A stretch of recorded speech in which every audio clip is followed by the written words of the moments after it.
За манай анимечдийн хувьд энэ зам бол хамгийн завгүй зам байх болно. Яагаад гэвэл 2025 оны хамгийн гал гарсан хамгийн өндөр хүлээлттэй анимууд энэ зам нэг дор гарах гэж байна. За тэгээд гадны том сайтуудын санал асуулга болон хүмүүсийн ярианы сэдэв болж буй анимууд дээр үндэслээд энэ зуны хамгийн өндөр хүлээлттэй байгаа топ 10 анимыг танилцуулахаар бэлтгэлээ. Bunny Girl Senpai шинэ бүлэг Seishun Butairowa Santa Cruz на Yume o Minai нэртэйгээр 7 сарын 5-наас гарч эхэлнэ. Студийн хувьд та бидний сайн мэдэх алдарт Cloverworks студио ажиллаж байна. За тэгээ шинэ бүлгээ үзэхээс өмнө гарсан энэ 3 бүрийн хэмжээний ангийг үзэхгүй бол за шинэ бүлгээ ойлгохгүй байх эрсдэлтэй шүү. ところにプレゼントを配るものだからね。思春期症候群。 Доктор Stone сүүлийн улирал буюу 4-р улирлын part 2 7 сарын 10-наас эхлэнэ.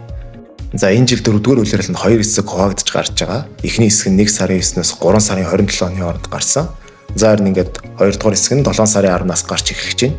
За мэдээж төгсгөлийн улирал учраас хүлээлттэй байх нь тодорхой. За одоо энэ анимын бүхэл нууцуд энэ улирал дээр тодорхой болно. За тэгээд part 2 дээр одоо юу гарч бид бүхнийг алмаар болохыг харахад үлдлээ. そうするぜこれは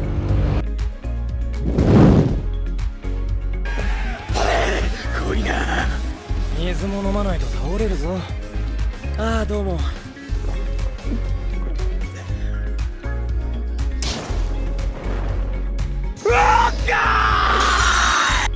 Grand Blue 2 дахь улирал 7 сарын 7-наас. За эхний улирал гарснаас хойш ингээд 7 жилийн дараа 2 дахь улирал нь гарахаар болсон байна. За тэгээ миний баг хамгийн дуртай комеди аним. Ер нь хамгийн татаадаг аним.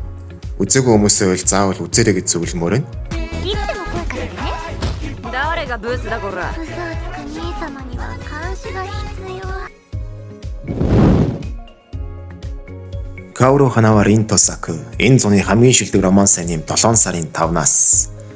2021 оны 10 дугаар сараас Японы магазин Pocket сайтаар нийтлэгдэж одоогийн байдлаар 17 бат хэвлэгдээд 430 мянган хувьд авсан борлуулалттай байгаа энэ мангаг Cloverworks студио аним болгоно. За тэгэхээр мэдээж хүлээлттэй байх нь бол тодорхой. Манай гол дүр Rintaro Tsumugi. За энэ жоохон болж бүтэхгүй зодон зохионтой гэдгээрээ алдартай Eikan гэдэг ахлах сургуулийн сурагч байхгүй. За харин манай Kaoruko Waguri гэдэг гол дүрийн охин маань за Японы баян айл, нэр нөлөөтэй айлын охтууд явдаг. За сургуульд нь зөвхөн охтууд л сурах боломжтой юм эмэгтэйчүүдийн сургуулийн сурагч юм аа. За тэгээд ийм хоёр тис өөр ертөнцийн хоёр маань бие биентэйгээ уулзраад нэг нь ойлгож бие биендээ татагдаж эхлэх болно. 凛太郎くんは怖いって思ったこと一回もなかったですよ。 Tate no Yusha no Nariagari буюу Бамбат Баатрын маань сэргэн мандалтын 4-р улирал 7 сарын ихээр цацагдж эхэлнэ. За манай Tate no Yusha бол эхний улирал нь гарсан жилдээ одоо шуугуулсан маш амжилттай байсныг та бүхэн санаж байгаа. За мэдээж 2 дахь улирал нь тэгээд маш хүлээлттэй байсан ч гэсэн 2 дахь улирал нь бол навс уналтанд орсон. За уналтын шалтгаан бол дүрслийн чанар муудсан, дүрийн хөгжлийг сайн харуулаагүй, за муу найруулга зэрэг олон асуудлууд байсан.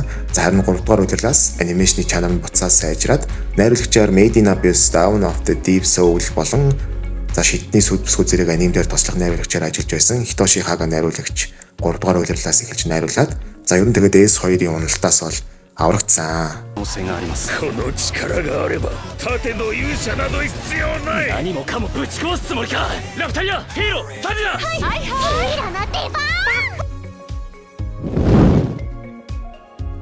Yofukashi no Ta улирал 2 7 сарын 4-өөс үзэгчдийн хүртэл болох нэ. Нэгдүгээр улирал нь 2022 оны 7 сард эхэлж байсан. За яг 3 жилийн дараа ингээд 2 дахь улирал нь эхэлж байна. Эхний улирал дээр ажилласан Leading Film Studio хിവэрэ мөн opening болон ending дууг нь дуулсан Creepy Note хамтлаг. За энэ улирал дээр ч бас дууг нь дуулах юм байна. За нэгдүгээр улирал дээр дуу нь бол маш алдартай болж байсан. За тэгээ ер нь шөнийн амьдралыг, шөнийн хотыг маш үзэсгэлэнтэй өвөрмөц анимашнаар дүрсэлж харуулдаг юм аним байгаа. Амьдралаас жоохон уйдчихсан утга учир мэдрэхээ болсон дунд сургуулийн сурагч хүү Яморiko болон за нууцлаг үзэсгэлэнтэй цус сурагч Назуна нарын тухай гардаг аним юм аа. 恋愛なんてギャンブルはな、まともなやつはやらねえんだよ。 かわいいいつも Энэ үйлрэлд гарч байгаа цоо шин анимууд дундаас хамгийн өндөр хүлээлттэй хамгийн гал гарах аним бол за яалчгүй энэ аним юм аа. Gachi Acta 7 сарын 6-наас Dark Fantasy action төрлийн толгойн аним бөгөөд аним болгож байгаа студ нь Миний Баатрын сургууль, Цул төмөр, Ахан дүүс, за Noragami зэрэг одоо олон алдартай анимыг бүтээсэн Bones фильм ажиллаж байгаа. За ер нь арын албаны ажилчид нь бүгд л дандаа амар томчууд байлээ. За юуны талаар аним бэ гэвэл дээд ба доод ертөнц маягийн зүйл гэж би. За ер нь бол тэнгэр дээр болон газар дээр амьдардаг хүмүүс л гэсэн үг. За дээд ертөнцид нь болохоор зэрэг язгууртан баячууд за амьдардаг. Харин доод ертөнцид нь харцгааралтай болон хэрэг хийсэн хүмүүсийг одоо доошоо цөлдөг тийм газар юм байлээ. За доор болохоор тэгээд тэр чигтээ хог хаяглаар дүүрсэн, ер нь сүрсэн газар байхаас гадна trash beasts гэдэг ийм мангасуудаа дүүрэн. За ер нь бол энд бол тэгээд амьдрах бол боломжгүй өөхнээ л гэсэн үг. За манай гол төр рүүдэ болохоор зэрэг дээр амьдардаг байжгаад за тэгээд хэлс хэрэг дуунаад доошоо цөлөгддөг. За тэгсэн ч гэсэн манай хүн өөрийнхөө одоо тусгай чадварыг ашиглаад доор амьд үлдэж чадхаас гадна за өөр шиг тийм чадвартай хүмүүс буюу одоо цэвэрлэгчд гээд байдаг. За тэд нарт олдсноор ингээд энэ ертөнцид амьдрах аргаа олоод за тэгээд өөрийг нь цөлсөн дээр байдаг новшнуудаас өшөөгөө авахар шийднэ.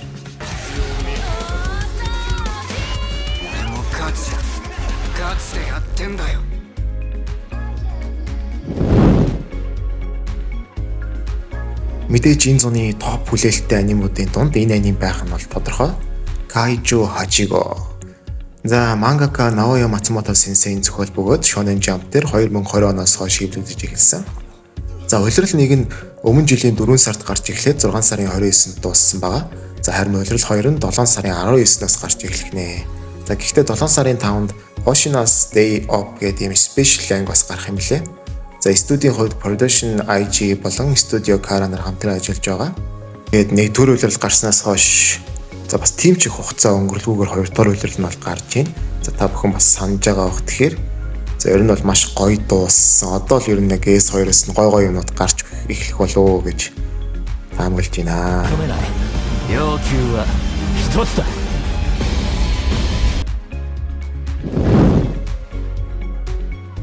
Sono Biscuit Doro Koisuru 2 дахь улирал 7 сарын 6-наас. За аним болохоос өмнө ер нь айгүй хүлээлттэй алдартай байсан. За тэгээд 1 дахь улирал нь 2022 оны 1 сарын 9-ноос эхлээд за тэр цагаас хойш ер нь тасралтгүй ярианы сэдэв болсон да. За тухайн улиралд яг хамт гарч байсан олон том алдартай анимуудтай улирлынхаа 1 2 3 дугаар байрыг бол болооцолтоо л яваадсэн. За одоо дурдах юм бол Attack on Titan-ы сүүлийн улирал part 2 за чөтгөрийн ангуучийн 2 дугаар улирал Ranking of the Kings зэрэг анимуудтай зэрэг гарсан ч за ан ман үзээд заримдаа бүр илүү үнэлгээ авч ийсэн. Гэхдээ бодолтой Attack on Titan тэгээд чөтгөрийн ангуучтэй. За ер нь тэгээд аним ертөнцид бол тулаанд жанр бол ноёрхдог. За тэгсэн нэг романс аним одоо бүр юм амар том анимуудтай ан ман үзээд ийсэн гэхээр сонирм байгааз. За үүний учир бол ерөөсөө манай энэ гол дүрийн охин буюу Kitagawa Marin. За ерөөсөө л тухайн улирлынхаа сар бүрийн за 7 хоног бүрийн шилдэг эмэгтэй дүрийн санал асуулганд бол дандаа 1-р байранд орж ирсэн. За тэгээд тухайн жилдээ ч гэсэн ер нь бол эмэгтэй дүрийн хувьд Марины жил байсан. А, теか五条くんも食べる？いいんですか？ありがとうございます。ごピン。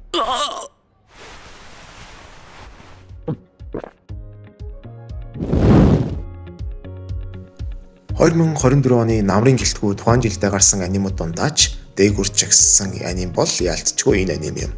Дандадан Yokinobu Tatsu Sensei бүтээл бөгөөд 2021 оны 4-р сараас Shonen Jump-д нийтлэгдэж 2024 оны 10-р сараас аним болон гарсан.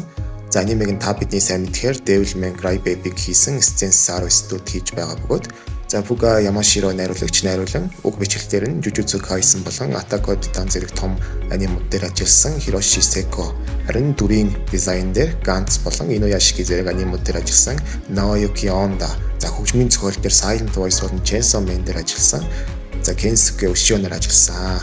За угаасаа ингэж харахад л ерөөсөө ямар аним хийх гэж зориод байсан нь угаасаа харагдаж байгаа бах. За тэгээд тэрнийхээ үр шимэгч авсан. Ерөнхийдөө аним нь бол маш бүүн болж чадсан. За тэгээд төрөл жанрын хувьд бол баг инедмийн, аимшигын, адал явдал, драм, романс, Тэрээс бүхэл төрлийг агуулсан аним байгаа. За мөн онцлог юм гэх юм бол маш гоё. Өвөрмөц зураглалтай. За тулааны хэсгүүд нь бол чанарын хувьд маш сайн. За ер нь л өөрийн гэсэн өвөрмөц аним байсан. Ер нь иймэрхүү аним бас тэр болгонд байгаад байдаггүй. За одоо 2 дугаар үйлрэл дээр илүү сонирхолтой болно гэж найдаж байна. За ингээд энэ зууны хамгийн өндөр хүлээлттэй байгаа топ 10 анимыг танилцууллаа. За гэхдээ ер нь бол энэ зун маш олон гоё анимууд яг зэрэг гараад ер нь бол топ 10-аас гадна илүү онцлог анимууд бас зөндөө байна. За тэднээс бас дурдах юм бол Каножо Карашимас буюу бидний мэдхээр түрээсийн найз зөвхний 4-р үйлрэл гарна. За та бүхэн мэдхүйлгүй, за мэдхгүй хүн байх юм бол яг нэрнийхээ дагуу найз охин түрээслэлэг аним. За мөн дахин төрсөн чинь 7 дугаар ханхүү байсан тул хүснээрээ шид судалнаа анимын 2 дугаар үйлрэл бас гарна. За Исекай аним бөгөөд за ерөөсөө дахин төрөөл бүгдийг баавал явдаг аним. Ер нь одоо ингээд Исекай анимд бол талах шиг цацагддаг болсон шүү дээ. Тэр дунд бол бас яг хөө өөрийн гэсэн жоохон онцлогтой. За тэгээд тулааны дүрслэлийн хувьд бол гоё аним. За тэгээд Сакамото Дейсийн үргэлжил гарна. За Сакамото Дейсийг бас бүгд мэдж байгаа бах те. За дээр нэмээд энэ анимуудаас гадна зуны топ 10-таач бараг оруулж болох үз. За сонирхлыг маань айгүй их татж байгаа нэг аним байгаа. За тэр болохоор Hikaruga Shinda Natsu буюу Hikaru гэсэн зун гэдэг аним байгаа. За энэ аним болохоор зэрэг аимшигын за тэгээд нууцлаг тиймэрхүү төрөл жанртаа бас орох үз аним юм шиг байлээ. За надад трейлер интернал айгуу таалагдсан. За юу гарах аним бэ гэвэл ингээд Hikaru болон Yoshiki гэдэг ингээд сайн найзууд, бүр багын сайн найзууд байдаг. За ингээд Японы нэг тосгонд л амьдарч байгаа юм шиг байлээ. За тэг Hikaru болохоор нэг өдөр ингээд ойроо ороод бүр орс урггүй алга болчдөг. За гисэн эдий ч Hikaru эргэж ирдэг. За гэхдээ Hikaru эргэж ирснээс хойш ингээд тосгонд ингээд сонин нууцлаг үйл явдлууд болохоос гадна ингээд Yoshiki баг багаар ингээд анзаарч эхэлдэг. Омаа Hikaru яро.